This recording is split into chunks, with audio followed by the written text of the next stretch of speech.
In this game from 1984, the chess prodigy Lev Polugaevsky dismantled his opponent Torre, and this game is considered one of the greatest games of the 1980s.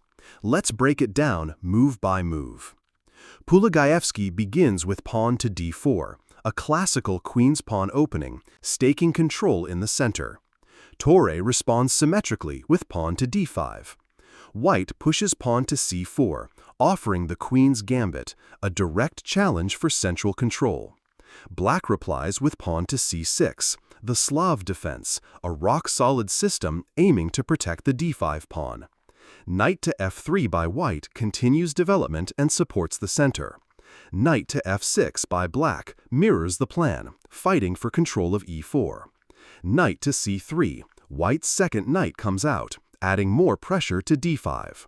Black captures with pawn takes on c4, hoping to hold on to the extra pawn. Pawn to a4, a deep positional idea.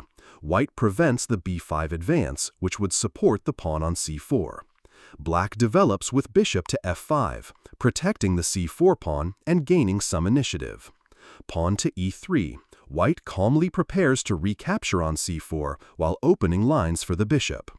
Pawn to e6, black solidifies the center, sticking to a firm structure. White takes back the pawn with bishop takes on c4. Material is now even, but white is more active. Both sides castle kingside, a standard step to safeguard the kings. Queen to e2 by white connects the rooks and eyes the e4 push. Knight to d7, black finishes development and prepares to support the center.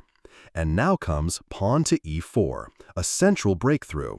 White wants to take full space and initiative. Black retreats with bishop to g6, preserving the dark-squared bishop for defense. Bishop to d3 by white, inviting a trade and reinforcing e4. Black sidesteps with bishop to h5, maintaining piece tension and avoiding the exchange. White plays bishop to f4. Now both bishops point at critical squares with serious attacking intent. Black places rook to e8, preparing for counterplay in the center. Now pawn to e5. The tension breaks. White grabs more space and forces the position open. Knight to d5. Black plants the knight in the center, trying to block the file and create counterchances. White responds immediately with knight takes on d5. Pawn takes on d5.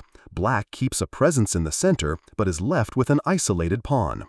Pawn to h3, a quiet but essential move. It prevents any back rank threats and prepares for a rook lift. White swings rook to c3. The third rank rook lift is coming. The attack is forming. Black exchanges with bishop takes on f3. Queen recaptures on f3.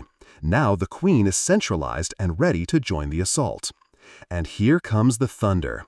Bishop takes on h7, check, the famous Greek gift sacrifice. Black accepts with king takes on h7, stepping into the storm. Queen to h5, check, the king is exposed. King to g8, black retreats, but it's a passive defense. Rook to g3, white is relentless, more pressure builds on the g-file. Black plays pawn to g6, trying to shut down the attack. But white sacrifices again, with rook takes on g6, check. Black takes back with pawn takes on g6. Queen recaptures on g6. The g-file is cracked open.